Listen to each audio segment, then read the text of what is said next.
काल सर्प दोष क्या है? हम बचपन से सुनते आए हैं काल सर्प दोष होता है। कई लोगों के मन में ऐसा डर बैठा हुआ है, काल सर्प दोष वास्तव में है क्या नहीं है। काल सर्प योग पहले तो यह कि जन्म पत्री में क्यों बनता है, राहु और केतु से ये काल सर्प दोष बनता है। लग्न में राहु है, सप्तम भाव में केतु है, तो लगने से और सप्तम भाव तक अगर वन साइड में एक ही साइड में सारे ग्रह आ गए। आपने धीरूभाई अंबानी का नाम सुना कि 1958 से पहले धीरूभाई अंबानी कुछ नहीं थे, कोई ग्रह नहीं है, तो वो प्रबल काल सर्प योग बनता है, क्योंकि वो कुंडली अनबैलेंस हो जाती है।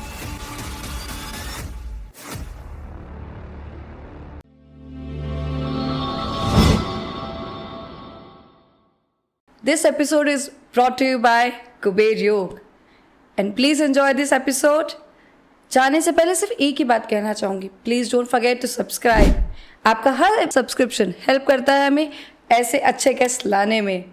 Please enjoy. जय श्री राम पंडित जी। जय श्री राम, जय श्री राम। कैसे हैं? बिल्कुल बढ़िया। आज आपका वापस से बहुत बहुत स्वागत है जी। पिछली बार हमने आपके साथ तंत्र के ऊपर वार्तालाप की थी, बहुत अच्छा हमारा एक्सपीरियंस रहा। आज हम चाहते हैं कि हमारे दर्शकों को हम काल सर्प दोष के बारे में बताएं कि काल सर्प दोष क्या है। जी। हम बचपन से सुनते आए हैं काल सर्प दोष होता है, मांगलिक दोष होता है, तो आज हम काल सर्प दोष से चालू करना चाहेंगे कि ये क्या काल सर्प दोष क्या है। देखिए, काल सर्प दोष जो है जी, कई लोगों के मन में ऐसा डर बैठा हुआ है जी, जहाँ काल सर्प दोष का नाम आते ही और कहीं तो ऐसे हो जाते हैं कि अरे बाप रे बाप मरे तो, ठीक है ना। तो पहले तो विश्लेषण है कि अच्छे ज्योतिषी के पास जाएं। जी। काल सर्प दोष वास्तव में है क्या नहीं है। जी। अगर हैं तो उसका उपाय जरूर कराना चाहिए। जी। और भ्रमित रह रहे हैं नहीं है तो फिर ऐसे डरने की आवश्यकता नहीं है। पर ये है क्या मतलब? इस देखो, ऐसा है कि काल सर्प योग पहले तो यह कि जन्म पत्री में क्यों बनता है, जी, कैसे बनता है, हम इसमें डिटेल से बात करें तो ठीक रहेगा ना। आधी दूरी बात करने से कोई मतलब नहीं है। बिल्कुल। काल सर्प दोष टोटली 1221 तरह से बनता है। अच्छा। सूक्ष्म दृष्टि से, और ऐसे 122 तरह से बनता है। और सूक्ष्म रूप में हम दें तो उसमें 12 तरह से काल सर्प दोष बनता है। अच्छा, ठीक है ना। अब काल सर्प दोष सबके खराब नहीं होता है। कुछ जातक या कुछ जो ये काल पुरुष की कुंडली में सर्पदोष होता है, जी, कहीं तो ऐसे बुलंदियों को छूते हैं और कहीं ऐसे हैं कि मेहनत करने के बावजूद भी वो कुछ नहीं कर पाते हैं। तो उसका कारण क्या कि हमें ये देखना है कि जन्म पत्री में उस काल पुरुष की कुंडली में राहु और केतु से ये काल सर्प दोष बनता है। अच्छा। जैसे मान लीजिए कि लग्न में राहु है, लग्न में राहु है, सप्तम भाव में केतु है, तो लगने से और सप्तम भाव तक अगर वन साइड में एक ही साइड में सारे ग्रह आ गए, अच्छा, और एक साइड में कोई ग्रह नहीं है, तो वो प्रबल काल सर्प योग बनता है। अच्छा। क्योंकि वो कुंडली अनबैलेंस हो जाती है। जैसे मान लो, उदाहरण देता हूं मैं आपको, जैसे एक हमने छड़ी ले ली और छड़ी के ऊपर कुछ वजन रख दिया, ठीक है, बीच में छड़ी को पकड़े हैं और वजन रख दिया, तो वो छड़ी क्या करेगी, जहां ज्यादा वजन होगा वहीं नीचे आएगी, ठीक है। तो राहु केतु से जो काल सर्प योग बनता है, उससे क्या होता है कि उस काल पुरुष की कुंडली में जातक के जीवन में काफी उतार चढ़ाव बन जाते हैं उसकी वजह से। अच्छा। ये काल सर्प दोष बनता है। एक तो है, ठीक है। दूसरा काल सर्प दोष है कि कौन से स्थान में बैठा है, जी, ये बड़े सोचने की बात है। ऐसा नहीं कि वो प्रथम स्थान में है, लग्नेश में है, या मूल त्रिकोण में है, या सप्तम भाव में तो काल सर्प हो गया। नहीं, सबसे ज्यादा काल सर्प दोष का प्रभाव जातकों को अगर जीवन में रहता है, जो भी दर्शक हमारे देख रहे हैं वो अपनी अपनी कुंडली खोलें, बिल्कुल, और उसका एनालाइज करें, जी, कि हमने जो बताया कि वह उसके कुंडली में, उनके जातक की कुंडली में वो घटित हो रहा है या नहीं हो रहा है। ठीक है, तो उसके लिए एकादश भाव से अच्छा, और मूल त्रिकोण में अगर वो काल सर्प दोष है तो बहुत बढ़िया है। लेकिन वही वेवस भाव में यानी 12वें स्थान में, 12वें स्थान, हाँ, जातक की कुंडली में अगर 12वें स्थान में अगर राहु है, हैं, और सामने केतु है और एक साइड में सारे ग्रह गए, तो वो जातक को बड़ी प्रॉब्लम देगा। अच्छा, बहुत ज्यादा। दूसरा है धन भाव में अगर राहु है, हैं, धन भाव में राहु में और 7वें स्थान में केतु है, क्योंकि लग्न से या प्रथम स्थान से 7वें भाव को राहु देखता है, और राहु केतु इनकी कोई राशि नहीं होती है। अच्छा, जन्म पत्री में कोई राहु केतु की कोई राशि नहीं होती है, क्योंकि राहु तो है वायु तत्व का ग्रह है और केतु है अग्नि तत्व का ग्रह है। अब वो दूसरे स्थान में जो राहु बैठा है और उसके सामने केतु है और सामने एक साइड में सारे ग्रह गए, तो ऐसे जातक के जीवन में तो भूचाल आएगा, उसको कोई रोक नहीं सकता। कैसे भूचाल? भूचाल ऐसे आएगा कि जैसे जन्म के समय में काफी उसको शारीरिक तकलीफ होगी। अच्छा, वो बीमार रहेगा, जिद्दी होगा। देखते हैं बच्चे को, छोटे छोटे बच्चे को, मम्मी पापा छोटी छोटी बात में अगर उनको कोई टोकते हैं, बोलते हैं तो गिलास फेंक देते हैं, तोड़ देते हैं, फोड़ देते हैं। वो उस जातक के प्रभाव है। अच्छा, ठीक है। पर ये तो देखिए, ये तो बहुत ही कॉमन वे में बच्चे हैं, ये तो करते हैं। अब हमें कैसा पता चलेगा कि काल सर्प दोष की वजह से ही हो रहा है ये? ठीक है, ये बात आपने बिल्कुल सही कही जी। लेकिन अगर बच्चा ऐसी हरकत कर रहा है, हाँ, ऐसा तो है नहीं हमेशा वो गुस्सा ही करेगा, नहीं, हाँ, या तो नहीं हमेशा करते उसे चोट बच्चे। लगेगी, जी, हैं, हर महीने में 2 बार चोट लगेगी, 5 बार अच्छा। चोट लगेगी, या रोएगा या डर लगेगा। तो ये जातक की काल सर्प की निशानी क्या है कि यह है कि बालक जैसे नींदों में बार बार उठ रहा है, अच्छा, डर लग रहा है उसको बार बार में, हैं, और थोड़ा बड़ा हो गया तो मम्मी पापा को पुकार रहा है, बोले मम्मी मुझे डर लग रहा है, मुझे कुछ दिख रहा है। ठीक है, तो वो काल सर्प हो गया। अच्छा, बच्चा बार बार गिर रहा है, छोटी अवस्था की बात कर रहा हूँ, बार बार बच्चा गिर रहा है, चोट लग रही है, बीमार हो रहा है, और बार बार हम जांचें करा रहे हैं, डॉक्टर के पास जा रहे हैं, ठीक नहीं हो रहा है, तो ये काल सर्प की निशानी है। उसके बाद में पढ़ाई में उसका मन नहीं है, आलसी है, कभी कभी ये शरीर को फुला भी देता है। अच्छा, ठीक है, तो फिर ऐसे जाते कि ये निशानी हमें मालूम है, तो फिर जरूर एनालाइज कराना चाहिए। बिल्कुल बिल्कुल, ठीक है जी। अब इसके बाद में है कि ग्रहों का जो है प्रभाव है, वो प्रभाव तो आपको आप करेंगे तो भी होगा, नहीं करेंगे तो भी होगा, तो भी होगा जी। अब इसमें आगे चलते हैं कि राहु और केतु तो ये क्यों मतलब पीड़ित करते हैं जातक को। यही मैं आपसे पूछना चाह रही थी कि क्यों ये किसी का जीवन इतना तहस नहस इतनी ताकत है उनमें कि किसी के जीवन को पूरा उतार चढ़ाव कर सके। जे मैं आपसे पूछूं, जी। अगर आपके घर में अगर छिपक लिया जाए, हाँ। तो आपको कैसा लगेगा? है कैसा लगेगा? बिल्कुल सही, छिपक लिया डर लगता है, बिल्कुल लगता और है। सांप, छोटा सांप का बच्चा आ जाए तो भी डर लगेगा, है? और बड़ा आ जाए तो लगेगा ही लगेगा। लगेगा। तो हम ये जानते हैं पहले है कि ये काल पुरुष कौन है, ये काल सर्प कौन है। देखो राहु जो है, राहु सर्प का मुंह है, वो है काल, और पूंछ है सर्प की, हाँ। है, वो है सर्प, वो है काल सर्प। अब काल सर्प ऐसा नहीं है कि सांप आ गया तो सांप खाएगा ही, जब तक सांप को आप छेड़ोगे नहीं खाएगा। और यह खाएगा वो कि आपका प्रारब्ध है लिखा हुआ, तो वो खाएगा। वो आप चाहिए कितने ताले के अंदर बंद हैं तो भी वो खाएगा। 2 तरह से सांप खाता है, ठीक है ना। तो जातक की कुंडली में भी ये है कि ये प्रारब्ध से काल सर्प का योग बनाकर वो आता, जन्म लेता है। जैसे एग्जाम्पल देता हूं कि मेरा जन्म हुआ, अब मान लो मेरे जीवन में मैंने इस की सर्प को नहीं मारा, लेकिन मेरा प्रारब्ध था, पूर्व जन्म था, वो तो मुझे मालूम नहीं है ना। सही बात है। अब मैंने सर्प को मार दिया तो वो काल सर्प, वो काल पुरुष की कुंडली बन जाएगी। मतलब पूर्व जन्म में किसी भी कारण से अगर मैंने सर्प को हानि पहुंचाई है अगर, बिल्कुल। तो मेरे अगले जन्म में काल सर्प दोष मेरी कुंडली में आएगा, आप ये कहना चाहते हैं? जी, जैसा आपने देखा होगा, सुना भी होगा, अगर नाग नागिन का जोड़ा है या नहीं भी है, अगर नाग को मार दिया है और 1 घंटे बाद में, 2 घंटे बाद में आप तो उसको मारकर चले गए, लेकिन और वो पीछे से नागिन आई नागिन आई तो उसकी नाग की आंखों में जो फ्लैश आता है नाग की आंखों में, उसे मारने वाले की फूट हो जाती है। तो वो नागिन क्या करती है, उसका बदला जरूर लेती है उससे, उसको छोड़ती नहीं है बिल्कुल। वो कहीं भी चल जाए लेकिन उसको मारती है, वो खाती है। ये सच में होता है? ये कहानियां हम बचपन से सुनते जरूर आए हैं, ये होता है? बिल्कुल, कैसे नहीं होता, बिल्कुल होता है। और इसके और कारण है, आपने अपने माता पिता को पूर्व जन्म की बात बता रहा हूं मैं, कई लोग माता पिता को मारते हैं, माता पिता का अपमान करते हैं। ठीक है?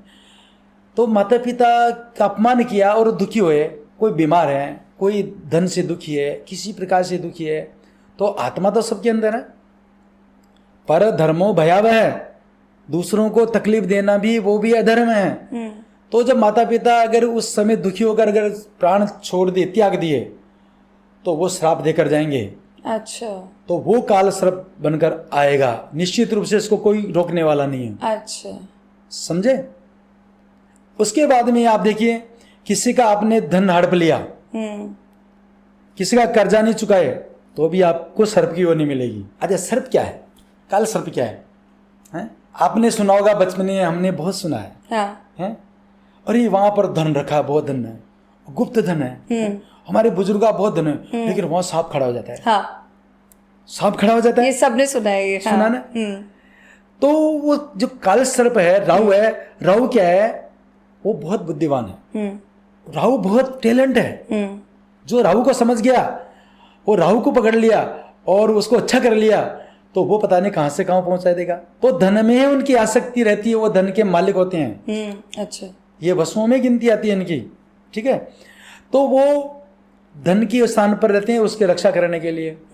तो ऐसा ही कारण बनता है कि जब वो धन का मालिक है, स्वयं वहां नागराज बैठा है, और वो अगले जन्म में जाकर के आपकी कुंडली में आ गया, तो वो तो दुष्परिणाम तो भोगना ही पड़ेगा उसका। और केतु अग्नि तत्व है, उसको जलाएगा।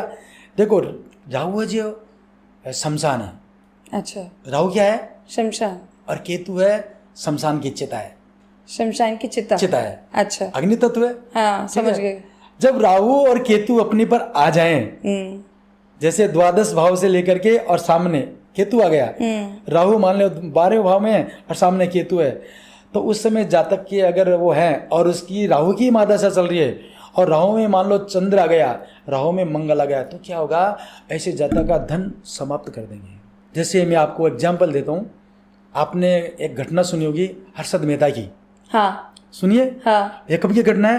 ये 90 दशक की घटना है। बिल्कुल। ये 1992 की बात है ये। हाँ, उसके पहले 88 से लेकर 90 तक हर्षद मेहता बहुत परवान चढ़ रहा था। बहुत। हैं? हाँ, मालूम है उसने बैंकों को कितना चूना लगाया? हाँ, 50 अरब डॉलर का उसने चूना लगाया। हाँ, जब राहु विंशोत्तरी महादशा में आज शुक्र था, तब उसको आनंद आ रहा था, हाँ, खूब उसका नाम हुआ। हाँ, फिर एकदम से उनका फ्रॉड किया, बैंकों का पैसा पूरा है स्वाहा हो गया, डकार गया। और क्या हुआ? जो हम देख रहे हैं, बैंकों को कितना उसमें नुकसान हुआ। ये राहु केतु का प्रभाव है। अच्छा। और अच्छा क्या है? आपने धीरू भाई अंबानी का नाम सुना? जो आप मुकेश अंबानी है, आज जो रिलायंस इंडस्ट्रीज है, ये 1958 की बात है। 1958 की बात है कि 1958 से पहले धीरू भाई अंबानी कुछ नहीं थे। कुछ नहीं थे। हाँ। है? ये कपड़े की दुकान करते थे।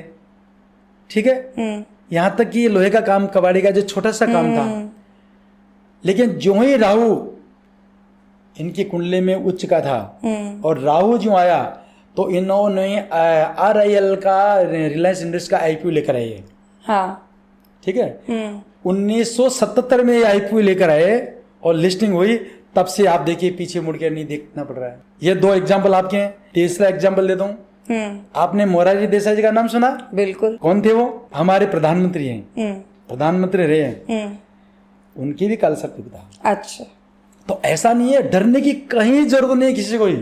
बस आपको डरना इतना है, अगर उस काल पुरुष की कुंडली में अगर राहु आपका दूसरे स्थान में है, और सामने अगर केतु है, और 12वें स्थान में राहु है और सामने केतु है, और सारे ग्रह एक साइड में हैं, तो आपको डरने की जरूरत नहीं है। आपको उपाय करने की दरकार है।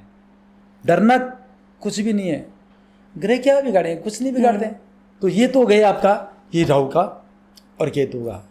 अब आइए, ये शुभ और अशुभ फल कब देता है। देखिए, राहु मिथुन राशि में उच्च का होता है। राहु अगर उच्च का है, मित्र राशि का है, तो राहु का एक स्वभाव क्या है, राहु जैसा शनि फल देता है, गुण या अवगुण, ऐसे ही राहु देता है। अच्छा। और राहु जिस स्थान पर बैठता है काल पुरुष की कुंडली में, उस स्थान को नुकसान पहुंचाता है। तो राहु को अच्छा कैसे किया जा सकता शास्त्री जी? हाँ, इनको अच्छा ऐसा किया जा सकता है, जैसे मान लीजिए कि किसी जातक के कुंडली में राहु ठीक नहीं है, तो ठीक नहीं है तो वो क्या करेगा, ठीक नहीं तो वो रोगी बनाएगा, झगड़ा करेगा, शादी में विलंब कराएगा, कैरियर में तकलीफ देगा, सर्विस में आगे जाकर के उसको तकलीफ होगी, बॉस से पार्टनर से नहीं बनेगी, दाम्पत्य जीवन उसका खुशहाल नहीं होगा। उसके बाद में सार्वजनिक स्थान पर उसको बेदखल किया जाएगा। जैसे आज डिबेट करते हैं कई लोग पार्लियामेंट में, और कभी कभी ऐसा उनको बिल्कुल लज्जित कर दे, सार्वजनिक सभा में जिनका मतलब मान भंग हो गया, ये राहु ये काम कराता है। अच्छा। चोरी होना, आपका फर्श गिर जाना, ठीक है ना, तो अब उससे आपको ये तो ठीक है, ये हमारे अनुकूल नहीं है, लेकिन आपको क्या करना वहाँ कि आपको राहु की रेमेडी करनी है। केवल राहु की नहीं है, अब वहाँ आपको गणपति को लेना है। अच्छा।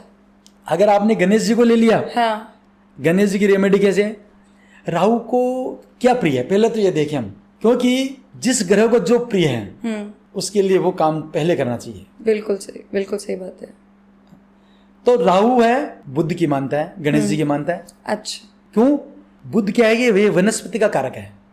जितनी आप वनस्पतियां देख रहे हैं ना, हरियाली देख रहे हैं, बड़े अच्छे फूल लग रहे हैं और अच्छे पेड़ पौधे हैं, फल लग रहे हैं, ठीक है ना, तो ये बुद्ध का है। और राहु भी यही चाहता है। तो राहु अगर ये चाहता है तो हम क्यों ना गणेश जी की आराधना करें। राहु को प्रिय क्या है खाने में? उड़द की दाल है। अच्छा। आप चील को खिलाइए, इतने आसान टोटके हैं, और आपका पैसा भी कम लगेगा, समय भी कम लगेगा।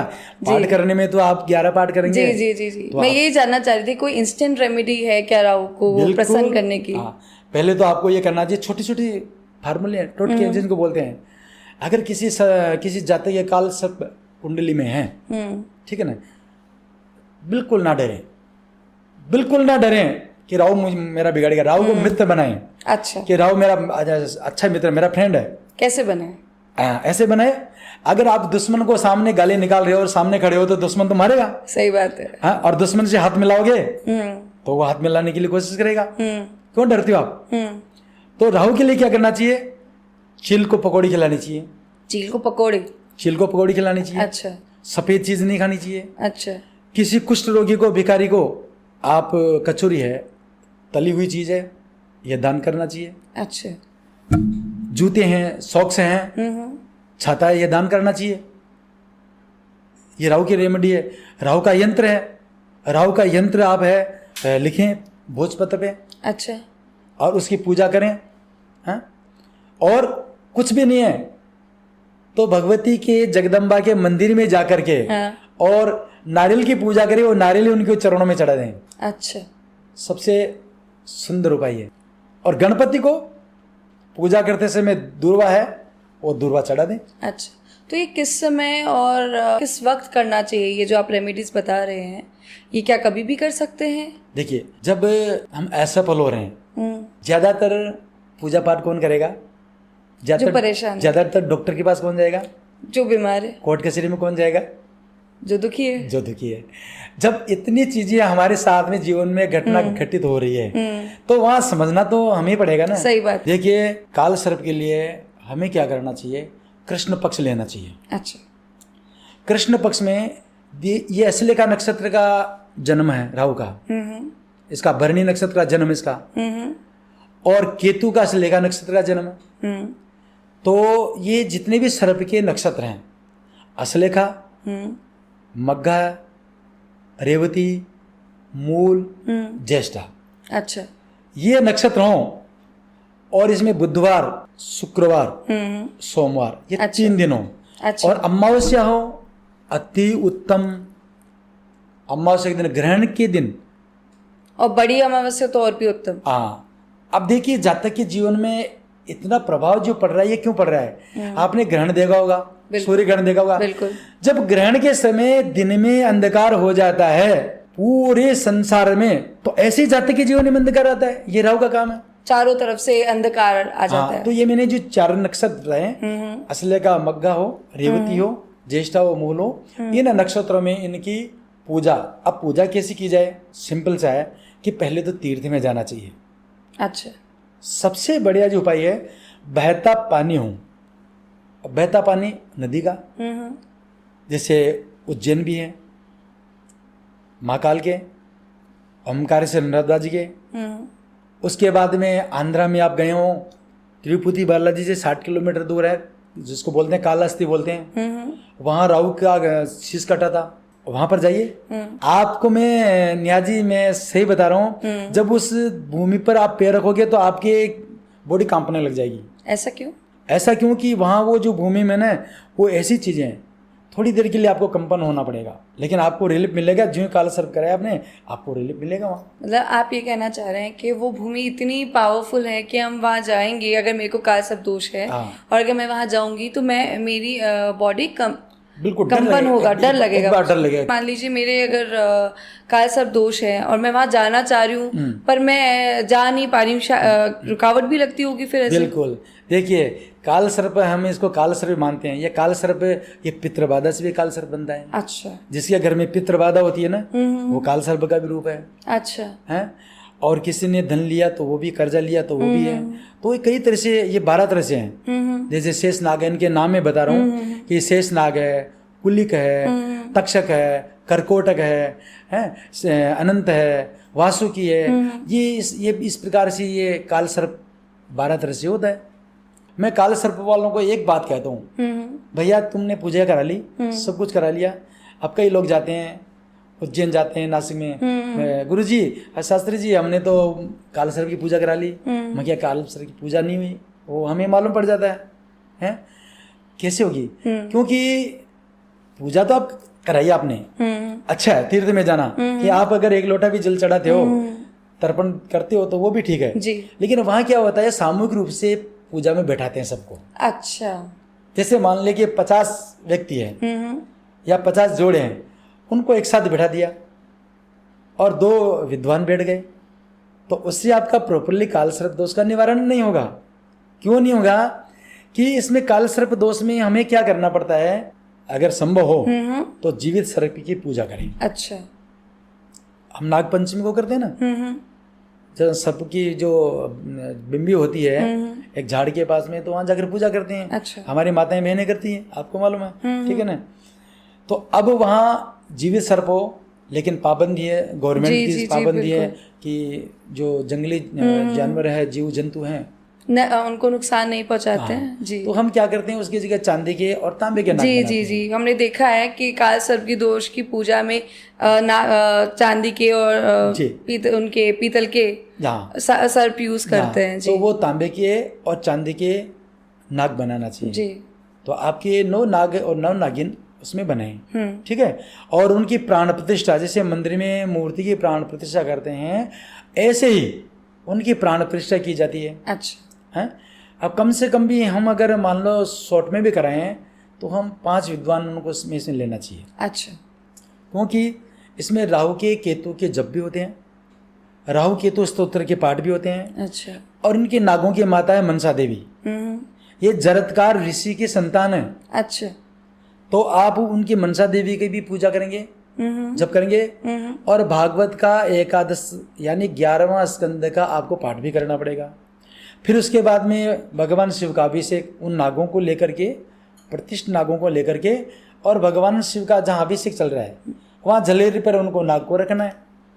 जो अभिषेक चलेगा वो जलधारा जाएगी, उनको तृप्ति मिलेगी। नाग में विष है, तो गर्मी रहती है। अभी देखो गर्मी के समय में नाग कितने निकलते हैं, उनको भी जीव तो हैं, तो जीव चाहते हैं कि मुझे भी तृप्ति मिले।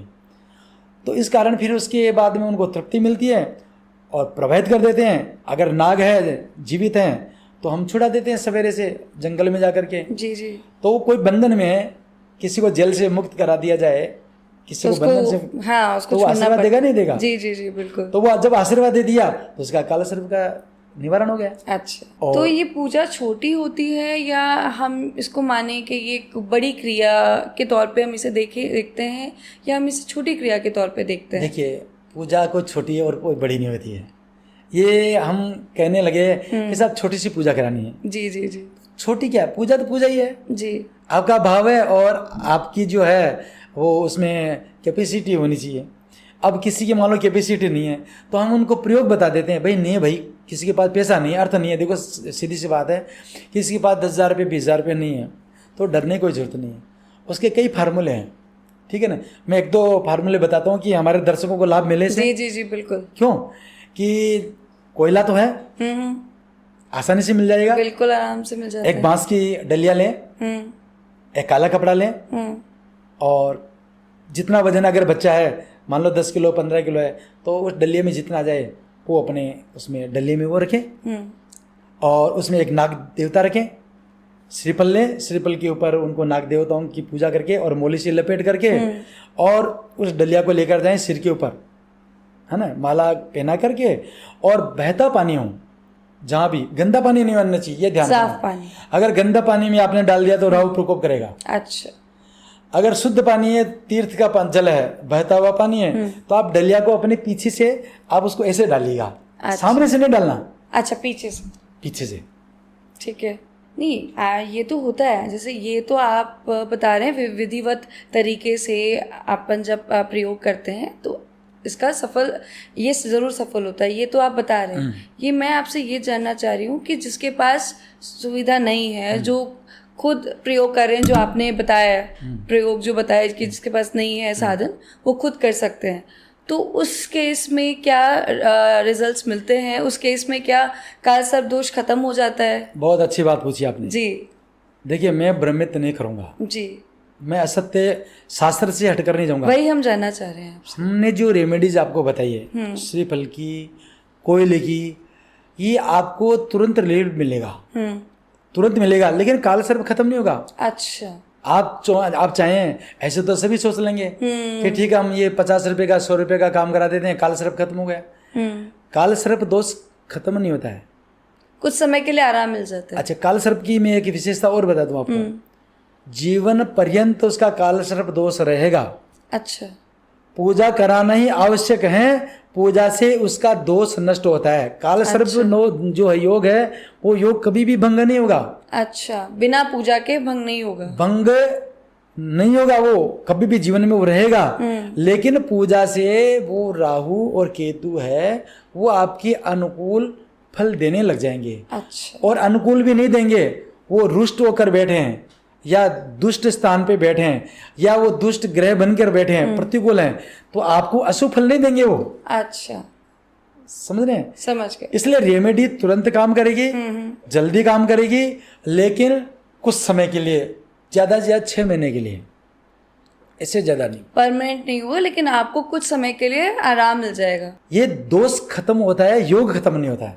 अच्छा, मैं ये जानना चाह रही हूँ कि पंडित जी, जैसे बच्चा पैदा होता है, मोस्टली केसेस में तो ये होता है कि पैदा होते ही बच्चे माँ बाप बच्चों की कुंडलियाँ बना लेते हैं। तो मान लीजिए कुंडली बना दी, पता लग गया कि बच्चे को काल सर्प दोष है, तो ये किस समय इसका निवारण किया जाता है? या तो बच्चा पैदा हुआ है तभी, या फिर जीवन के किस पॉइंट पे इसका उपाय किया जाता है? बिल्कुल अच्छा प्रश्न किया आपने जी। अब मान लो कि बच्चा 12 महीने का है जी, कुंडली उसकी जन्म होते ही बनवा ली। अब 12 महीने का बच्चा तो हाथ भी नहीं लगा सकता, 6 महीने का 12 महीने का बच्चा हाथ भी नहीं लगा सकता, पूजा भी नहीं कर सकता, जब तक वो क्रिया करने लायक नहीं हो। क्रिया करने लायक का मतलब है 15 साल के आसपास। अच्छा, 15 साल के बाद में उससे कराएं, 12 से 15 साल के बीच में कराएं, वो हाथ से पूजा कर लें, हाथ से सारी क्रिया कर लें। ऐसे तो प्रतिनिधि के रूप में माता पिता भी कर सकते, कोई भी कर सकता है, लेकिन हमें उस जातक के हाथ से कराना चाहिए, वो लड़की हो चाहे वो लड़का हो, ठीक है, तभी वो संभव हो पाएगी, ऐसा नहीं। अच्छा, यही मैं जानना चाह रही थी। शास्त्री साहब, मेरे को एक चीज़ और जाननी है कि हम ये सुनते आए हैं कि सर्प हमारे जितने भी देवी देवता रहे हैं उन सब के बहुत ही प्रिय रहे हैं। ऐसा क्यों कि हम चाहे विष्णु जी हों, चाहे शिव जी हों, चाहे हम जितने भी अलग अलग धर्मों के हम बारे में हम सुनते हैं, हर धर्म में सर्प की एक अलग ही विशेषता है रही है। प्रश्न किया आपने, जी आपने क्या प्रश्न किया, मेरे मुंह की बात आपने छीन ली। जी जी जी मैं बोलना चाह रहा था, बहुत ही जबरदस्त तरीके से आपने प्रश्न किया है। जी। देखिए, सर्प किसके पास नहीं है, मैं उदाहरण देता हूँ। भगवान शिव के गले में आभूषण है, विष्णु के पास देखा होगा आपने। बिल्कुल। विष्णु जब शेष सैया पर विराजमान है तो देखा होगा आपने, शेष नाग अपने सहस्त्र फनों से और भगवान विष्णु की छाया कर रहे हैं जी, विराजमान है, देखा होगा ना। अभी द्वापर की बात है, कृष्ण का अवतार हुआ, कृष्ण जी तो भगवान सर्प के ऊपर खेल रहे हैं, गेंद के बहाने से चले गए जी, नाग देवता के ऊपर कृपा करने के लिए। वो काले देह में कूद गए, नाग देवता है तो नृत्य किया। ठीक है, धर्म जो है सब अपने अपने जगह है। मैं किसी धर्म का कोई बखान नहीं करूंगा, ना मैं उसके निंदा स्तुति करता हूँ जी। तो या तो आप नाग की पूजा किए और या नाग से रिलेटिव, जैसे भगवान शिव की पूजा, जो व्यक्ति भगवान शिव की पूजा करता है, देखिए उसको काल सर्प बहुत कम असर देगा। अच्छा। और जो नहीं करता है, मंदिर नहीं जाता है, हैं? भगवान शिव की जलरी में साथ में शिवलिंग पर भी सर्प का निशान है। भगवान की शिव की आभूषण तो वही है, तो बताइए नाग का कहाँ स्थान नहीं है।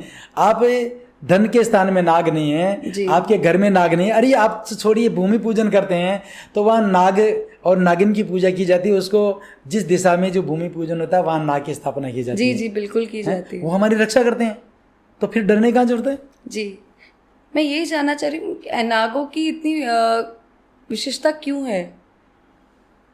वो हमें हम जानते हैं कि हर सब जगह नाग को पूजा जाता है, पर सारे पशु पक्षियों में नाग की ही इतनी विशेषता क्यों है। नाग की विशेषता इसलिए है जी, ये धन के मालिक जो है, अगर इनकी हम पूजा नहीं करेंगे या हम नाग देवता को नहीं मानेंगे या नाग देवता को नहीं पहचानेंगे, हम केवल डरेंगे। देखिए हम तो बीच के लोक में रहते हैं, मृत्यु लोक में। बिल्कुल। हमारे ऊपर से भी लोग हैं, हमारी 14 लोग हैं, देखा आपने। तो नीचे नागलोक है, उस नागलोक में जाओगे आप अर्थशास्त्री हैं तो आप उसमें आप थोड़ा डीपली जाना और ग्रंथ पढ़ना, तो आप देखेंगे कि नागलोक में हीरे पन्ने जवाहरात जितने भी है, धन है, ये सोना जितना भी है, जितना भी धातु है, वहाँ सब नाग से रिलेटिव है। वहाँ नाग देवता वहाँ विराजमान है। अच्छा, तो इसलिए नाग का महत्व ज्यादा है। आपने बहुत अच्छा विस्तार से समझाया शास्त्री जी।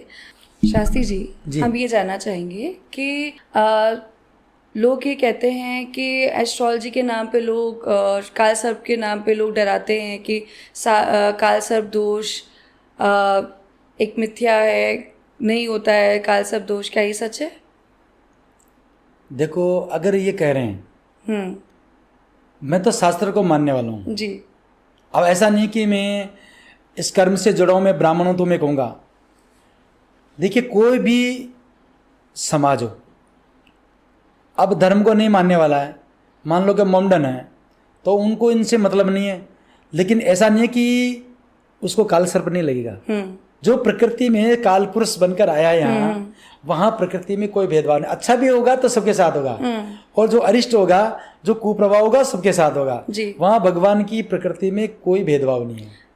देखिए, जो मानता नहीं है या जिसको नहीं पता है कि ऐसा भी कुछ होता है, तो उस केस में तो फिर तो पूरी जिंदगी भर वो परेशान रहेगा। उस केस में क्या होता है? मैं ये बता रहा हूँ जी। मान लीजिए मैं ए नाम का कोई व्यक्ति बताता हूँ आपको, वो ना तो भगवान को मानता है, ना ब्राह्मणों को मानता है, ना ज्योतिष को मानता है, ना काल सर्प को मानता है। नहीं मानेगा ना, ठीक है ना। अब उस केस में हमारे को ये जाना कि नहीं मानेगा तो हमें मनाने की क्या जरूरत है। लेकिन उसके जीवन में क्या होगा, साइड इफेक्ट क्या होगा। साइड इफेक्ट बताता हूँ, बचपन उसका ठीक नहीं जाएगा, दाम्पत्य जीवन उसका ठीक नहीं जाएगा, संतान नहीं होगी उसकी। अच्छा। और होगी या तो कुरूप होगी, या कोई गूंगी बहरी होगी, या अपाहिज होगी, या आलसी होगी। अच्छा। राहु का सबसे बड़ा साइड इफेक्ट है, वो शरीर को मोटा बना देता है और आलसी बना देता है, ठीक है ना। दुर्व्यसन में जाएगा वो ड्रिंक ही करेगा ज़्यादातर, अच्छा। ये साइड इफेक्ट है उसके। उसके बाद में गंदा रहेगा, वो साफ सुथरा नहीं रहेगा। कभी कभी देखते हैं कि 5-10 दिन से नहीं नहाते हैं, ठीक है ना, ये साइड इफेक्ट हो गया। उसके बाद में अगर शादी हो गई उसकी, मान लीजिए शादी हो गई, तो पति पत्नी के बीच में कलह रहेगी। अगर लड़की की कुंडली में है तो पति के लिए ठीक नहीं है, पति की कुंडली में है तो लड़की के लिए ठीक नहीं है, उससे लेडीज़ के लिए ठीक नहीं है। साइड इफेक्ट और धन का बार बार नष्ट होना। आप तो देखते हैं कि ये डाउन अप क्यों व्यक्ति होता है, कभी कभी अर्श से पर्श पे आ जाता है, अर्श से पर्श पे आ जाता है, होता है जी। ये उसका साइड इफेक्ट है।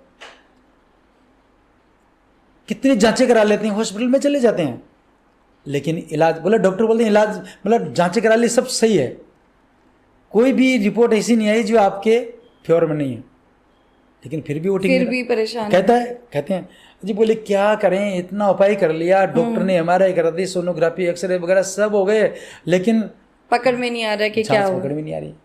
उस केस में ये कालसर्प हो गया। संतान का न होना, संतान का बिगड़ना, पति पत्नी में कलेश होना, या उसका डिवोर्स हो जाना। देखते हैं शादी होते ही लव मैरिज भी होती है, खुद की पसंद से शादी की और 3 महीने बाद में डिवोर्स हो गया जी। ये साइड इफेक्ट है। उसके बाद में वो धन के लिए जूझता रहेगा, मतलब पूरे जीवन संघर्ष करता रहेगा।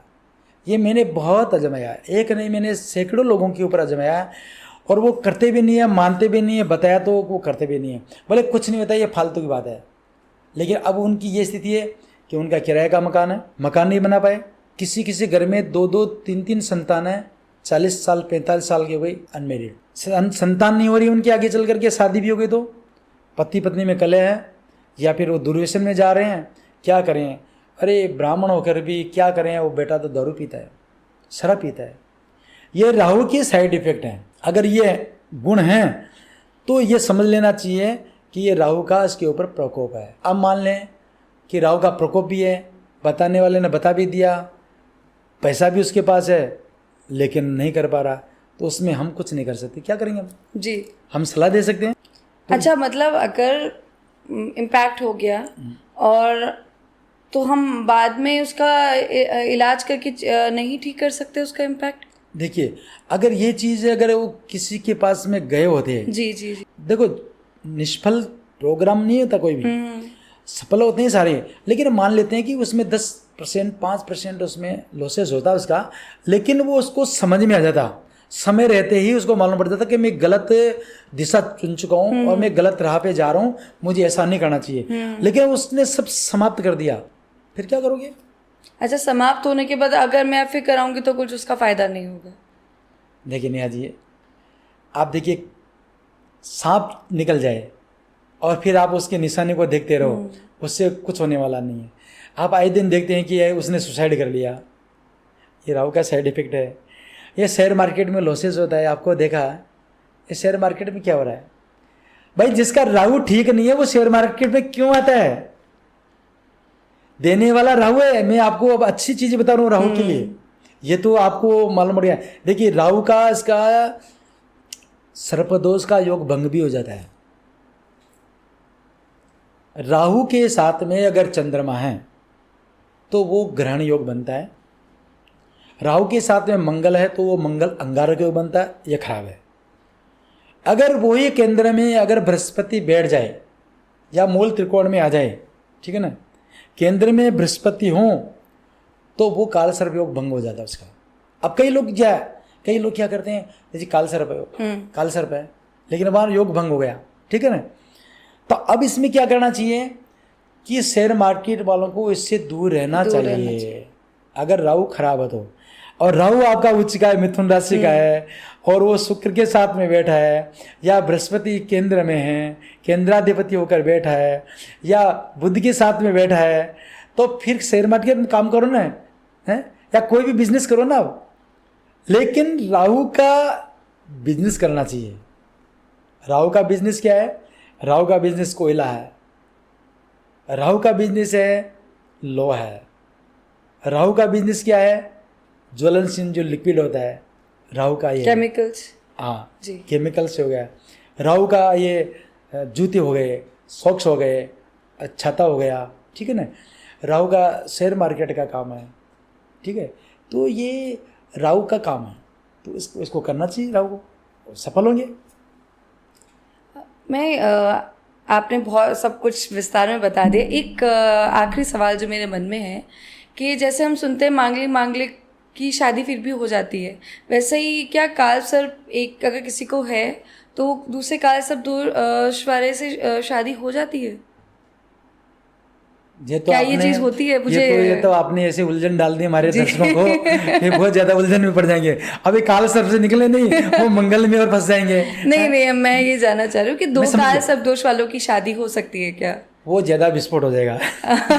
कम से एक तो बचा रहेगा, एक को तो बचे नहीं, मतलब पहली बात तो योग ही नहीं बन सकता है ना, आप ये नहीं, योग तो बन जाएगा। अच्छा, जैसे कुंडली नहीं मिलाई और कई लोग छिपा देते हैं। अच्छा। जब एजेड हो जाते हैं, शादी ब्याह नहीं होता, तो वहाँ उस केसेस में क्या करते हैं कि सब हमारे को टाइम का पता ही नहीं है। जी जी जी जी। जबकि वो या तो मांगलिक है या काल सर्प है। अगर किसी की एज अगर 28 से ऊपर हो गई, मैं आपको एक फार्मूला बता रहा हूँ, अगर किसी की 28 से और 35 की एज हो गई तो समझिए कि ये वो मांगलिक है, समझिए वो काल सर्प दोष है। अच्छा, ये फैक्ट समझना चाहिए आपको। तो उस केसेस में न लड़की की शादी हो रही है ना लड़की की शादी हो रही है, तो इसका मतलब उसके अंदर ये दोनों दोष हैं। तो फिर तो कुंडली मिलाना ही पड़ेगा आपको, तब जाकर के उनके जीवन में शांति मिलेगी, तभी संबंध करना चाहिए, अन्यथा नहीं करना चाहिए। लड़की भी काल सर्प योग की मिल गई और लड़का भी मिल गया, तो फिर उस घर में तो महाविस्फोट होने वाला है। तो ऐसा ना करें। बहुत बहुत धन्यवाद शास्त्री जी, आज बहुत बहुत मज़ा आ गया। आज आपने बहुत ही विस्तार में बताया कि काल सर्प दोष क्या है, उसके प्रकार क्या हैं, उसके उपाय क्या हैं, क्या क्या चीज़ का हमें ध्यान रखना चाहिए, और इसके बुराई नहीं, इसकी अच्छाइयाँ भी हैं। इससे डरना नहीं चाहिए, बिल्कुल नहीं डरना चाहिए। राहु को मित्र बनाओ जी। कई लोग तो मैं बताऊँ आपको, राहु की रेमेडी करते हैं, वो राहु का मंत्र जप करते हैं, ओम रांग राहवे नमः, ओम रांग राहवे नमः। राहु की रेमेडी करते हैं। अब ये राहु का ही तो है, ये राहु का ही कलर है जी। आप ऐसे कलर के कपड़े पहनिए, राहु का कलर है। राहु का दिन चुनिए, राहु का दिन रविवार है, राहु का दिन बुधवार है, बुधवार को राहु के लिए दान कीजिए आप तो। और सबसे बड़ा दान तो मैं बताऊँ आपको, 7 तरह का अनाज ले लो और 7 तरह का अनाज अपने हथेली पर रख करके, हैं 7 बार 8 बार 11 बार करके, और अपने सिर से उतार करके और पक्षियों को खिलाओ। देखिए राहु तो आपका मित्र बन जाएगा, जो शत्रु है ना वो मित्र बन जाएगा आपका। और इससे ज्यादा क्या फार्मूला बता सकते हैं? बिल्कुल, ये तो आपने बहुत ही साधारण सा उपाय बताया, तो कोई भी कर सकता है। कोई कर सकते। बहुत बहुत धन्यवाद। जय श्री राम। जय श्री राम।